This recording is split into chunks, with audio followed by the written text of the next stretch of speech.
and welcome into another episode of Dan Tony Sports. My name is Dan Snyder, joined tonight by Dan O'Shea and Dan Beebe, making us the 3-Dan Band! Guys, how you doing tonight? Pretty good. I'm ready. Ready for coronavirus? Oh, yeah. I think Tony's out with coronavirus. If I remember correctly, he said that he had corona and Lyme disease, I think is what it was, and he was busy for the night. That joke hasn't been played out already. All right. So it's the 3-Dan Band tonight, and we got a good show focusing on the NFL, the combine, free agency, stuff like that. We're also going to talk a little bit about college basketball. We got March Madness. Conference tournaments have started. Some conferences have canceled their tournaments. And that leads us into coronavirus. Really wreaking havoc on the sporting world. Guys, where do you want to start? This is a pick your own poison kind of show tonight. Where should we start? Football, basketball, or lack of sports? Roll the dice. I don't know. You tell us.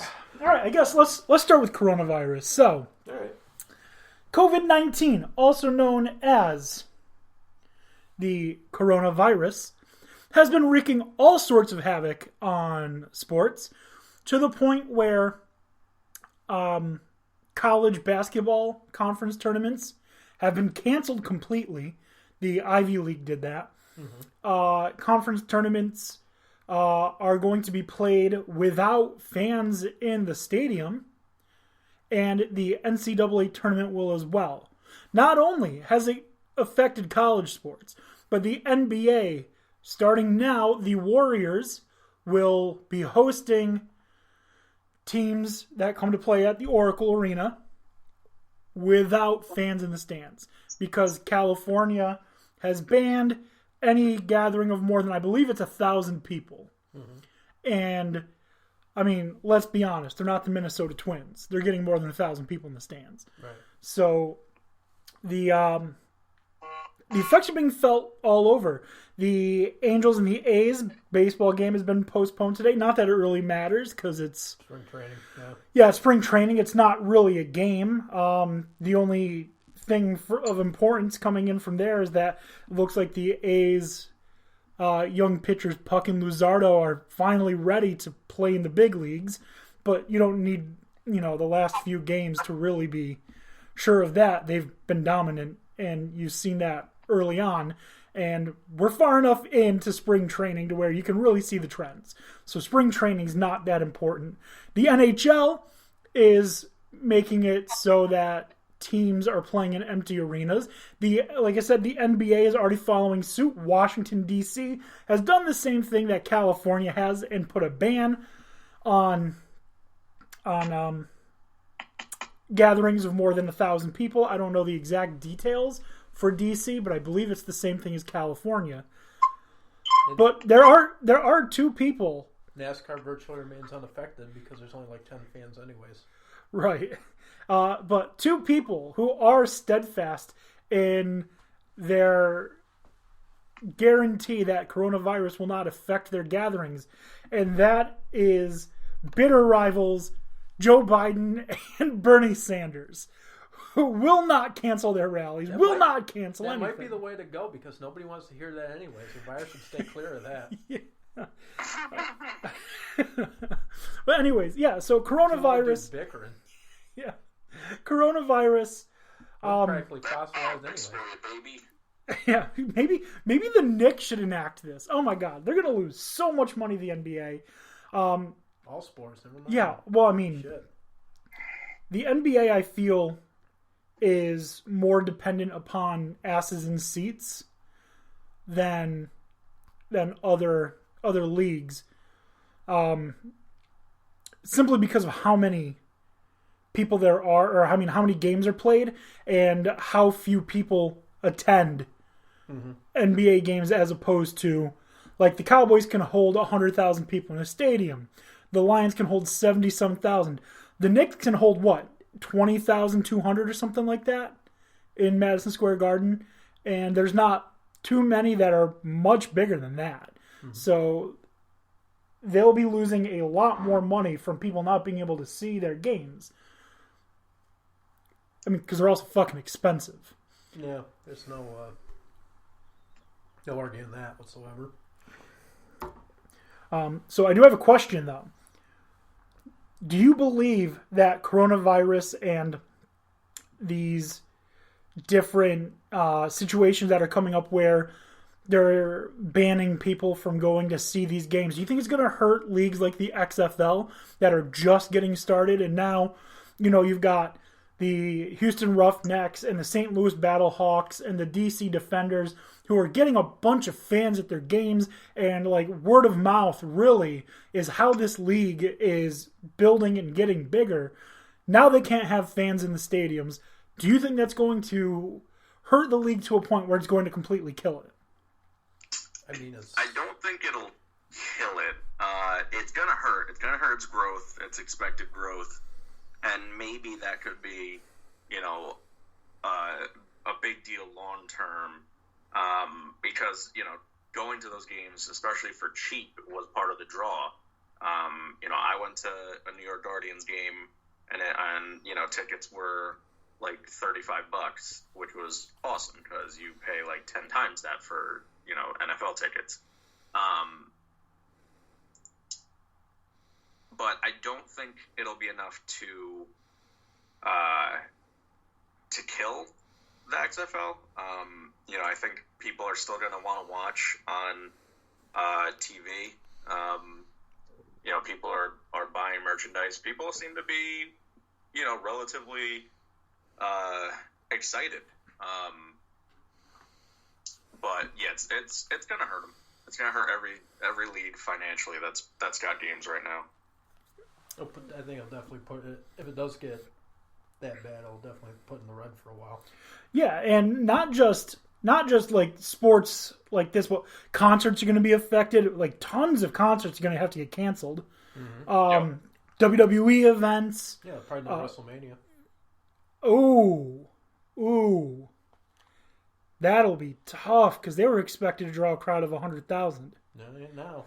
Unless it drastically turns around by then, forget it. And I did just get breaking news coming from Woj, and I'm sure that this isn't breaking news, but it did just come across. Your phone. Consensus among NBA owners is to continue season without fans. Official decision expected Thursday. Yeah, they have to. And it's going to be for the NHL too. You're too close to the end of the season to just like have any kind of hiatus that makes any sense. If it was like mid-season, then yeah, they postpone the end of the season, I think. But there's a month left of hockey and a month and a half left of basketball, give or take. The wild card races are hot. Shout out to my Rangers because they're in it. Zibanejad and Panarin look like golden gods on the hockey side.